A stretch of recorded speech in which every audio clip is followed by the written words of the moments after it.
나누실 말씀을 보겠습니다. 요한일서 4장 16절에서 19절까지의 말씀입니다. 요한일서 4장 16절에서 19절까지의 말씀, 제가 가지고 있는 신약성경 392면, 393면에 기록이 되어져 있습니다.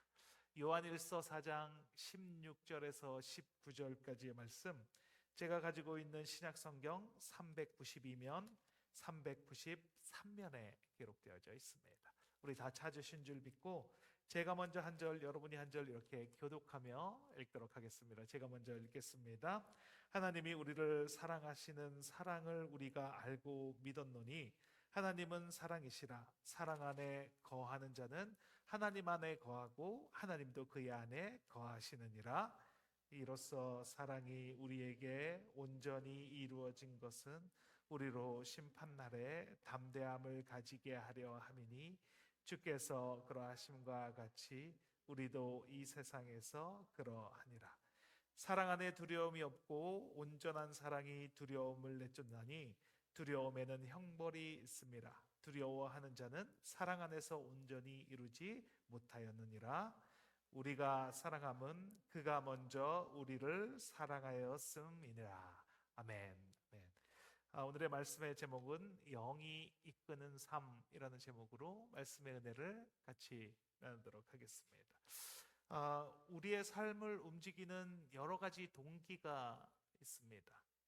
메슬로우라고 하는 사람이 주장한 인간 욕구의 5단계에 따르면 인간을 행동하게 하는, 인간이 행동하게 하는 그 욕구가 5단계로 나눠져 있다라고 이야기를 합니다. 그 첫째, 둘째는 생존과 안전의 욕구에 의해서 우리가 움직인다라고 합니다.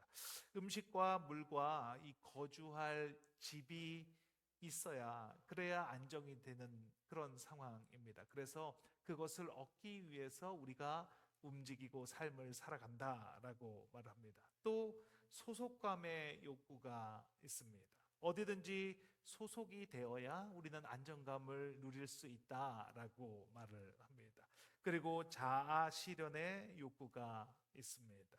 자신의 잠재력을 발휘하고 싶은 욕구입니다. 무엇을 창조하고 개발하고 싶은 그런 욕구를 말하는 것입니다.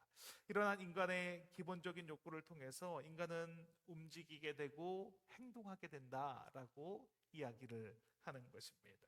그런데 이러한 인간을 행동하게 하는 욕구 아래에 더 근본적인 그 행동을 지지하는 그 행동을 하게 만드는 근본적인 동기가 있습니다. 그것은 두려움일 수도 있고 사랑이 될 수도 있습니다. 또 평강이 될 수도 있고 불안함이 될 수도 있습니다. 또 분노와 억울함이 그 동기일 수도 있습니다. 그리고 사랑과 정의가 그 동기가 될 수도 있습니다. 이 동기들은 별로 중요하지 않다라고 그렇게 생각하실 수도 있습니다. 그 동기가 무엇이든지 그냥 살아가는 대로 그렇게 살아가면 되는 거 아닌가라고 생각할 수 있습니다. 그런데 이 근본적인 동기가 중요한 것은 이 동기가 무엇이냐에 따라서 영을 따라서 살 것인가 아니면 혼을 따라서 살 것인가가 결정되기 때문입니다.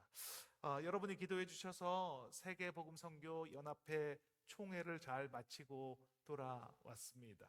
감사하게도 이번 총회에서는 그 사도 바울이 선교 여행을 했던 그 지역을 돌아볼 수 있는 그런 기회가 주어졌습니다. 1차 선교 여행지인 비시디아, 안디옥, 루스드라, 더베, 이고니온 이런 지역을 돌아볼 수 있었습니다.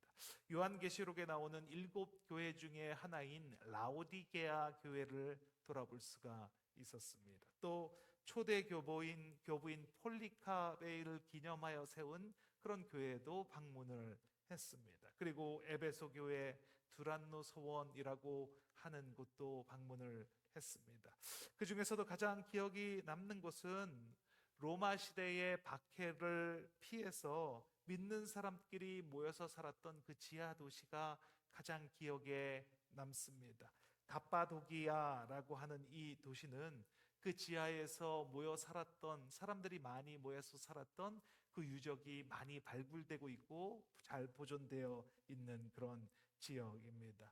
오랜 시간 동안 지하에서 머물러 살았습니다. 그곳에서 음식도 먹고 잠도 자고 가축도 키우고 예배도 함께 드리고 세례도 그곳에서 받았습니다. 어떤 사람은 태어날 때부터 그곳에서 태어나서 죽을 때까지 그 지하 도시에서 살았던 사람들도 있습니다. 로마 병사들이 들어올 것을 대비해서 대피로를 만들고 함정을 파기도 하고 그리고 돌문을 만들어서 돌문을 굴려서 들어오지 못하게도 했습니다. 저는 그 지하 도시에서 생각을 했습니다. 이 많은 사람들을 이곳에서 살게 한 그 근본적인 동기가 무엇일까라는 생각을 했습니다. 처음엔 그 동기가 두려움이다, 두려움일 것이다 라고 생각을 했습니다. 두렵기 때문에 로마 군사들에게 잡혀서 죽는 것이 두렵기 때문에 그들이 그곳에 모여서 살았을 것이다 라고 생각을 했습니다. 그러나 곧 그것이 아니라는 결론을 내렸습니다. 만약 두려움이 그것의 동기라면 그 두려움만 제거하면 됩니다. 인간의 가장 기본적인 욕구인 생존과 안전의 욕구가 보장되지 않는 곳에서 그렇게 오랜 시간 동안 살아가는데, 그런데 그것이 두려움이 동기라면 그 두려움을 제거하면 됩니다. 그 두려움을 제거하는 방법은 너무나 간단하고 쉽습니다. 나는 예수를 믿지 않는다. 나는 예수님을 모른다. 라고 그렇게 부인하면 되는 것입니다. 그러면 햇살이 비추는 그런 땅 위에서 다른 사람들과 같이 그렇게 살아갈 수 있습니다. 그들이 지하도시에서 살아가는 근본적인 동기는, 그 이유는 사랑 때문이었습니다. 예수님을 사랑하는 그 마음 때문입니다. 내가 비록 햇빛이 비추지 않는 지하도시에서 살아가고 있지만 그 지하도시에서 살면 수명이 짧다라고 합니다. 햇빛을 보지 못하기 때문에, 그리고 먹을 것이 많이 없기 때문에 먹을 것을 잘 먹지 못하고 햇빛도 보지 못하니까 병치레를 많이 하고 병을 많이 앓는다고 합니다. 그래서 수명이 길지 못하다라고 합니다. 그런데도 그곳에서 계속 삶을 유지할 수 있는 이유는 예수님을 사랑하는 마음, 그 마음이 근본적으로 깔려 있기 때문입니다. 그렇게 예수님을 사랑하는 마음이 동기인 사람은 그 사람을 움직이는 근본은 영이 되는 것입니다. 그런데 그 반대로 그 삶의 동기가 두려움인 사람이 있습니다. 바리새인은 예수님 오셨을 당시에 가장 책망을 많이 받은 사람들이 바로 이 바리새인들입니다. 누가복음 11장에 보면 이런 바리새인을 예수님이 책망하는 장면이 나옵니다. 누가복음 11장 42절 말씀입니다. 같이 한번 읽겠습니다. 화 있을진저 너희 바리새인들이여, 너희가 박하와 운항과 모든 채소의 11조는 들이되 공의와 하나님께 대한 사랑은 버리는도다. 바리새인의 삶을 보면 모든 면에서 모범적이다라고 말할 수 있습니다. 11조를 정확하게 계산하여서 드립니다. 예배를 빠지지 않습니다. 율법을 최대한 지킬 수 있을 만큼 지킵니다. 그리고 율법을 지키지 않는 사람들을 책망합니다. 왜 율법을 지키지 않나라고 책망을 합니다. 그런데 그들의 삶을 살펴보면 그 근본적인 동기가 두려움에서 출발했다는 것을 알 수 있습니다. 나라를 잃을까봐 걱정을 합니다. 나라를 잃어본 경험이 있기 때문에 또다시 나라를 잃을까봐 그렇게 율법을 정해놓고 철저하게 율법을 지키는 삶을 살아갑니다. 하나님께서 또다시 진노하실까봐, 자기들의 기득권을 잃어버릴까봐, 자기들이 누리고 있는 그 삶의 기득권을 잃어버리게 될까봐 그것이 두려워서 그렇게 철저하게 그 율법을 지키며 살아갑니다. 그게 뭐 그렇게 중요하냐고 말할 수 있습니다. 이유와 어찌됐든 그렇게 하나님을 잘 모시고 살면 되는 거 아니냐라고 반문할 수 있습니다. 예배도 잘 드리고 11조도 잘하고 봉사도 그렇게 잘하면서 살아가면 되는 거 아닌가라고 말할 수 있습니다. 그런데 그 동기가 두려움에 있다면 아무리 모범적인 삶을 살아도 그는 영적인 삶을 살아가고 있다라고 말할 수 없습니다. 그는 혼적인 삶을 살아가고 있다라고 말할 수 있습니다. 오늘 본문에선 이렇게 말합니다. 요한일서 4장 18절 말씀입니다. 같이 한번 읽겠습니다. 사랑 안에 두려움이 없고 온전한 사랑이 두려움을 내쫓나니 두려움에는 형벌이 있음이라. 두려워하는 자는 사랑 안에서 온전히 이루지 못하였느니라. 우리가 살아가면서 막 두려움이 몰려올 때가 있습니다. 어떻게 해야 할지, 어떻게 반응해야 될지 모를 때가 있습니다. 그리고 뭘 해도 안 될 것 같은 그런 두려움이 올 때가 있습니다. 그런데 기도를 하고 예배를 드리고 하나님께 나아가서 매달리면 두려움이 떠나가고 평안함이, 평강이 임하는 때가 있습니다. 그것은 그 순간 영이 그 사람을 움직이고 있기 때문입니다. 오늘 영이 이끄는 삶에 관해서 이야기를 나누기를 원합니다. 오늘 말씀을 통해서 두려움이 떠나가게 되시고 담대함으로 하나님의 인도하심을 따라 살아가는 저와 여러분이 되시길 예수님의 이름으로 축원드립니다. 첫째, 두려움을 이겨야 합니다. 같이 한번 읽겠습니다. 두려움을 이겨야 합니다. 성경의 말씀 중에 잘 이해가 되지 않는 부분들이 있습니다. 한두 군데가 아닙니다. 한두 군데가 아니지만 그 중에서도 좀 많이 이해가 되지 않는 부분이 바로 여기입니다. 열왕기상 19장에 보면 엘리야 선지자가 나옵니다. 그런데 엘리야 선지자가 우리가 알고 있는 그런 모습으로 나오지 않습니다. 일단 도망을 가고 있습니다. 그리고 도망을 가다가 안 되겠으니까 하나님께 기도를 합니다. 우리는 이런 기도를 예상을 합니다. 하나님께 하늘에서 불을 내려서 나를 쫓아오는 저 사람들을 살려주십시오. 이런 기도를 하는 것을 우리는 상상을 합니다. 그런데 엘리야 선지자는 그렇게 기도하지 않습니다. 열왕기상 19장 4절 말씀입니다. 같이 한번 읽겠습니다. 한 로뎀나무 아래에 앉아서 자기가 죽기를 원하여 이르되 여호와여 넉넉하오니 지금 내 생명을 거두시옵소서. 방금 전까지 이 갈멜산이라는 곳에서 바알 선지자 450명과 아세라 선지자 400명을 모아놓고 그리고 하늘에서 어떤 제단에 불이 내리는지 대결을 펼쳤습니다. 그리고 하늘에서 하나님이 불을 내려주셔서 칼로 그 많은 선지자들, 이방 선지자들을 다 죽였습니다. 그리고 그 바로 다음이 이렇게 도망치는 장면입니다. 정말 이해가 안 되지 않습니까? 이세벨이 자신을 죽이겠다고 하면 그러면 하나님께 기도해서 그 이세벨을 죽여주십시오. 이세벨에게 불을 내려주십시오. 이렇게 기도하는 것이 상식적인데 그런데 그 엘리야는 죽기를 구하고 있습니다. 이제는 더 이상 살 가망이 없습니다. 제발 저를 죽여주십시오. 이렇게 구하고 있습니다. 왜 그렇습니까? 이 엘리야는 왜 이렇게 구하고 있습니까?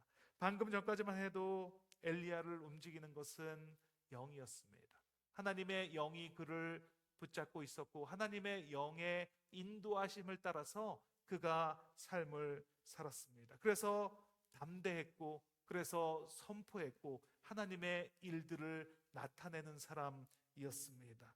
그런데 두려움이 그에게 엄습했습니다. 이사벨이 사신을 보내서 엘리야에게 이렇게 말했습니다. 내일 이맘때 반드시 너가 저 죽은 사람들과 같이 될 것이다 라고 그렇게 말을 하자 그에게 두려움이 임했습니다.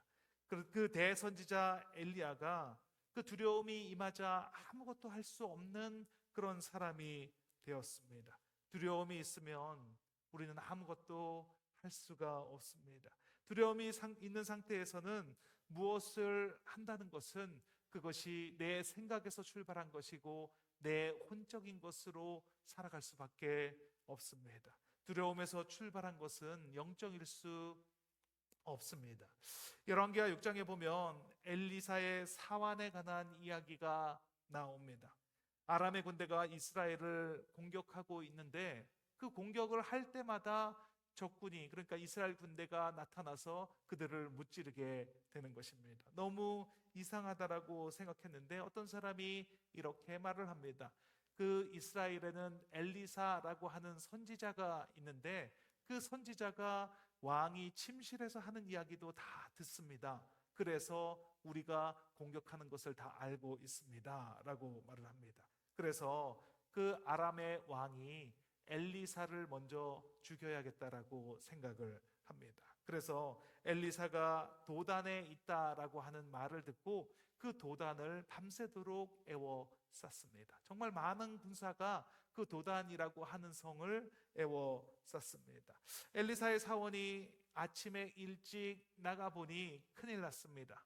많은 적군이 그 성을 둘러싸고 있는 것을 보게 됩니다. 그래서 두려워서 엘리사에게 다가가서 엘리사를 깨웁니다. 큰일 났습니다. 큰일 났습니다. 이렇게 이야기를 했습니다. 열왕기하 6장 17절 말씀입니다. 같이 한번 읽겠습니다. 기도하여 이르되 여호와여 원하건대 그의 눈을 열어서 보게 하옵소서 하니 여호와께서 그 청년의 눈을 여심해 그가 보니 불말과 불병거가 산에 가득하여 엘리사를 불렀더라. 그렇게 그 엘리사의 사환이 찾아갔더니 그 엘리사가 하나님께 기도해서 그 사환의 눈을 열어 주었습니다. 그랬더니 그가 보지 못하는 것을 보게 됩니다. 그 산에 가득한 불말과 불병거가 가득한 것을 보게 됩니다. 조금 전까지는 두려움에 떨고 있었던 그 사환이 그의 눈이 열리면서 불말과 불병거를 보았을 때 이제 더 이상 두렵지가 않습니다. 그들을 둘러싸고 있는 그 하나님의 군대가 더 많은 것을, 더 강한 것을 보게 되었기 때문입니다. 그래 엘리사가 기도해서 그의 눈을 열어 주었습니다. 그리고 그들을 사마리아로 인도해 갑니다. 그 아람 군대를 눈이 어둡게 만들어서 엘리사가 그들을 사마리아로 인도했습니다. 이스라엘 왕이 엘리사에게 어떻게 해야 되냐고 묻습니다. 내가 그들을 죽여야 합니까? 그렇게 묻습니다. 그때 엘리사가 말합니다. 음식과 물을 주어서 그들을 그의 나라로 돌려보내다라고 말을 합니다. 그래서 그 아람의 군대에게 많은 음식과 물을 주고 그들을 돌려보냈습니다. 그랬더니 아람의 부대가 다시는 이스라엘 땅에 쳐들어오지 않았다라고 성경은 말을 합니다. 영이 움직이지 못하는 이유는 두려움 때문입니다. 두려움에 사로잡히면 영은 제 역할을 할 수가 없습니다. 그리고 내 생각대로 행동을 하게 됩니다. 내 생각대로 일을 처리하게 됩니다. 눈을 열어서 보아야 합니다. 눈이 열려져야 합니다. 엘리사의 사원이 눈이 열려서 보았을 때 그때 두려움이 사라졌습니다. 두려움이 떠나가는 것을 경험했습니다. 하나님께서는 이 두려움에 대해서 정말 많은 말씀을 하고 계십니다. 성경에 보면 이 두려움에 관해서 하나님이 정말 많은 말씀을 하고 계시다는 것을 알게 됩니다. 두려워하지 말라. 두려워하지 말고 믿기만 하라. 이런 말씀이 정말 많이 나옵니다. 왜 그렇습니까?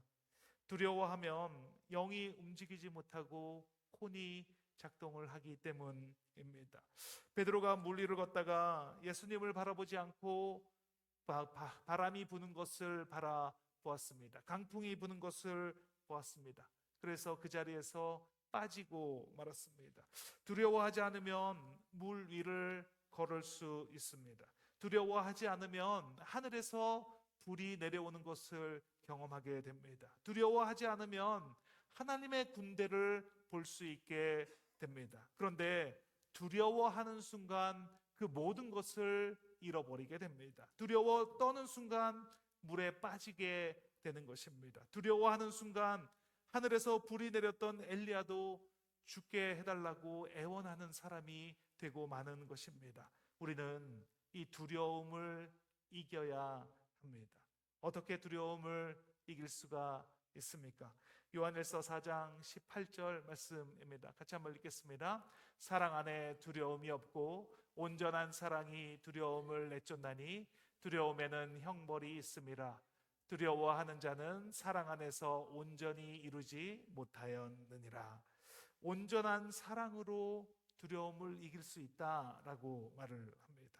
죽어가던 엘리야를 살렸던 것은 로뎀나무 아래에서 음식물을 주시고 물을 주심으로 인해서 다시 일어날 수 있는 힘을 공급하여 주셨습니다.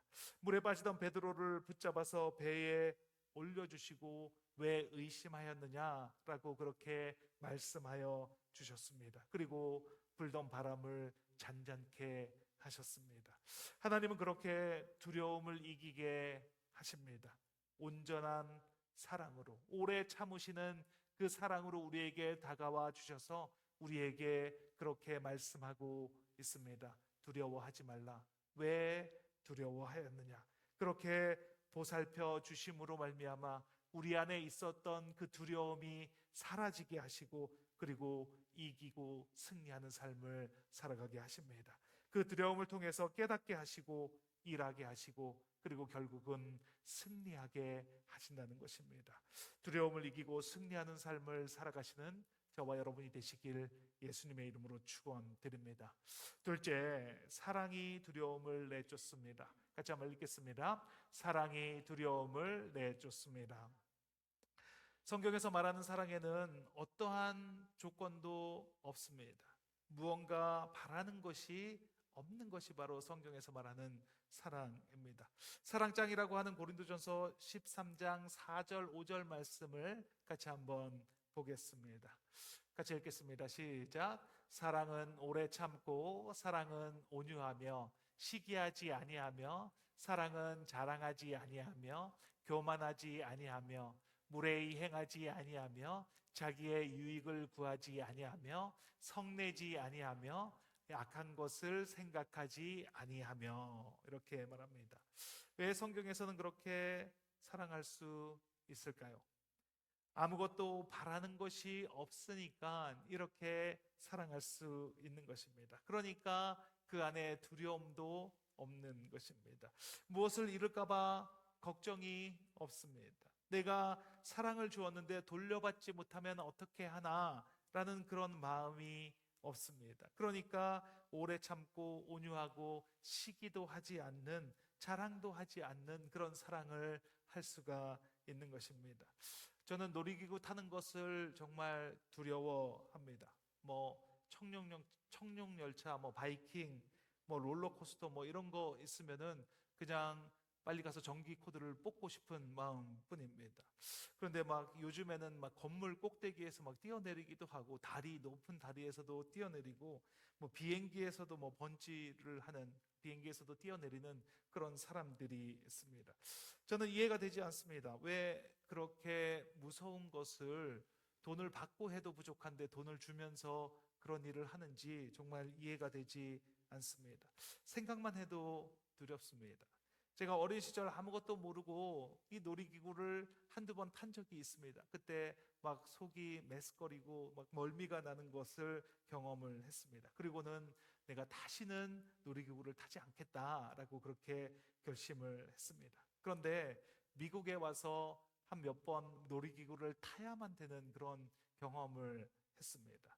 다름이 아닌 우리 아이들과 같이 그 놀이기구를 타야 했기 때문에 탈 수밖에 없었던 그런 상황이 있었습니다. 정말 무섭고 타기 싫었는데 아이들만 태울 수 없으니까 같이 놀이기구를 탔습니다. 생각 속에서는 이성적으로는 타지 말아야지 하는데, 그런데 나도 모르게 그 자리에서 앉아있는 저를 발견하게 되었습니다. 그러니까 이게 빙글빙글 이렇게 돌면서 이렇게 도는 그런 놀이기구였는데 정말 다시는 하고 싶지 않은 그런 경험이었습니다. 그런데 제가 그 놀이기구를 탈 수밖에 없는 이유가 있는데, 그것은 바로 내가 아이들을 사랑하기 때문에, 내가 아이들을 사랑하는 마음이 있기 때문에 내 그 두려움을 극복하고 그 두려움을 이기고 그 놀이기구를 탈 수 있었던 것입니다. 오늘 본문 17절 말씀입니다. 같이 한번 읽겠습니다. 사랑이 우리에게 온전히 이루어진 것은 우리로 심판날에 담대함을 가지게 하려 함이라. 사랑으로 온전해지면 우리는 담대한 마음을 가지게 됩니다. 두려움이 떠나가고 담대함으로 나아갈 수가 있습니다. 법원에서 이 재판석 앞에 서 보신 적이 있으십니까? 혹시 교통법규 위반이라든가 다른 이유로 해서 혹시 법원 앞에 잠깐이라도 서신 적이 있습니까? 그렇게 크게 잘못한 것도 아닌데 엄청 떨림으로 그 앞에 나아갔던 것을 기억합니다. 그래서 로마서 3장 10절에는 이렇게 이야기하고 있습니다. 기록된 바 의인은 없나니 하나도 없으며 이렇게 말을 합니다. 사람은 근본적으로 두려움에 떠는 존재입니다. 하다못해 교통법규를 위반을 해도 두려워하고 떨림으로 재판석에 나아가는 것이 바로 인간입니다. 그런데 하나님의 심판대 앞에 우리는 어떻게 나아갈 수가 있겠습니까? 그 두려움과 그 떨림을 어떻게 감당하실 수가 있겠습니까? 오늘 본문 18절 말씀입니다. 같이 한번 읽겠습니다. 사랑 안에 두려움이 없고 온전한 사랑이 두려움을 내쫓나니. 하나님께서 우리를 사랑하실 때 어떤 두려움이 있었겠습니까? 내가 이렇게까지 사랑했는데 얘가 날 배신하면 어떡하지? 내가 끝까지 참아줬는데 얘가 이것을 몰라주면 어떡하지? 내가 이렇게 희생했는데 얘가 그것을 잊어버리면 어떡하지? 그런데 하나님은 그런 마음이 전혀 없으셨습니다. 하나님은 그렇게 두려워하지 않았습니다. 왜냐하면 하나님의 사랑은 온전한 사랑이기 때문입니다. 아무것도 바라지 않고 그냥 주기만을 원하는 그런 사랑이기 때문입니다. 히브리서 12장 28절 말씀입니다. 같이 한번 읽겠습니다. 그러므로 우리가 흔들리지 않는 나라를 받았은즉 은혜를 받자 이로 말미암아 경건함과 두려움으로 하나님을 기쁘시게 섬길지니. 여기에 조합이 맞지 않는 그런 단어들이 들어가 있습니다. 두려움으로 하나님을 기쁘시게 섬길지니 이렇게 말을 합니다. 두려움으로 기쁘게 섬길지니 앞뒤가 맞지 않지 않습니까? 우리는 본래 하나님 앞에서 두려워할 수밖에 없는 그런 존재가 바로 우리입니다. 그런데 우리는 흔들리지 않는 나라를 받았다라고 그렇게 말을 합니다. 우리의 어떠함으로 하나님의 나라, 그 흔들리지 않는 나라를 받은 것이 아닙니다. 우리의 선한 행실과 우리의 그 착함으로 우리가 잘 살았으므로 그것을 받은 것이 아닙니다. 하나님의 나라가 있기에 하나님께서 그것을 우리에게 주셨기에 그렇기에 우리가 그것을 받을 수 있었습니다. 그것을 통해서 우리는 하나님 앞에 나아갈 수 있게 된 것입니다. 하나님 앞에 떳떳하게 나아갈 수 있습니다.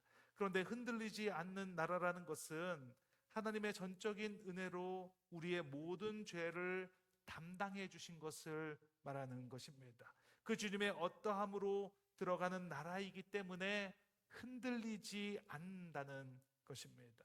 우리의 기록이 아니라 예수님께서 우리를 위해서 그렇게 하신 그 기록으로 말미암아서 우리가 그렇게 나아갈 수 있는 것입니다. 하나님의 의로, 하나님의 업적으로 이루어진 그 나라의 은혜를 받았으니 이제는 기쁨으로 섬길지니라 그렇게 말하고 있는 것입니다. 심판대를 바라보면 우리는 죄인임을 깨닫게 됩니다. 그럼에도 불구하고 우리가 그 안에서 담대하게 설 수 있는 것은 나를 위해서 나의 대를 대속하신 그 예수 그리스도께서 나를 위해서 죽으신 그 은혜로 말미암아 그것으로 말미암아 우리가 담대하게 걸어갈 수가 있는 것입니다. 설교를 준비하면서 내 인생에서 가장 두려웠던 때가 언제인지 한번 생각해 같습니다. 그러다가 한 가지 기억이 떠올랐습니다. 그때는 LA에서 신학교를 다니고 있을 때입니다. 학비가 없어서 등록을 하지 못했었던 그 때입니다. 1년 반 정도가 이제 남아 있습니다. 공부를 마치려면. 그런데 도저히 어떻게 할 수 있는 방법이 전혀 없습니다. 그래서 정말 안 되겠다 이렇게 마음에서 내려놓았습니다. 아, 이제는 도저히 안 되겠구나. 그러니까 정말 끝이구나. 그렇게 마음에서 내려놓았더니 그랬더니 내 마음 가운데 두려움이 엄습해 오는 것을 경험했습니다. 나는 이제 뭐를 하면서 살아야 하지? 어떻게 살아야 하나? 내가 붙잡고 있었던 그 끈을 놓아버린다면 그러면 나는 이제부터는 어떻게 살아가야 하나? 그런데 동시에 마음 한구석에서 다른 마음이 올라오는 것을 경험합니다. 하나님이 나를 만나 주신 것도 사실이고 나를 부르신 것도 사실이고 나를 불러주실 때 꿈으로 환상으로 그렇게 나를 불러주신 것도 사실인데 그렇다면 무엇이 문제인가? 하나님은 지금도 살아계시고 지금도 나와 함께 하시는데 문제가 될 것이 무엇이 있나? 그런 마음이 동시에 내 마음에서 올라오는 것입니다.